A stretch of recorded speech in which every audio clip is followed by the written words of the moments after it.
So since the etiology of the idiopathic form of MCD is currently unknown, there are very few treatment options. And so the goal of this project was to use a multi-omics platform using both flow cytometry and single-cell RNA sequencing, as well as some proteomics data that we have, to identify some of these cell types and the signaling pathways that contribute to IMCD pathogenesis.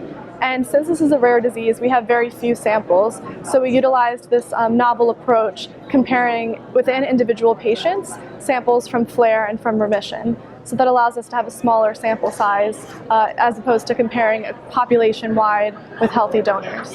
So we took these paired patient samples from 10 individual IMCD TAFRO patients.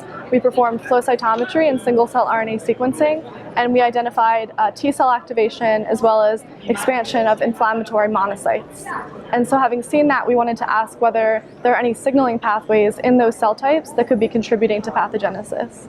So we used the single-cell RNA sequencing data and identified type 1 interferon response, the gene signature of type 1 interferon response in cells from these patients during flare.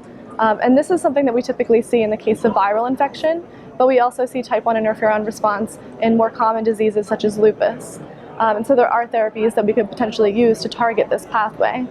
And we also know that mTOR activation occurs in some patients. So having seen this type 1 interferon response as well as an mTOR response, we then thought maybe we could target this with some existing therapeutics. And so the last thing we did in this study was to stimulate PBMCs, or immune cells, from these patients with type 1 interferon and assess mTOR activation. And we did actually see mTOR activation following treatment with type 1 interferon, and we were able to abrogate that induction of mTOR using the JAK inhibitor ruxolitinib. So there's a lot of work that needs to be done to determine whether these drugs could be useful to treat IMCD, but it's a potential therapeutic target to use JAK inhibition.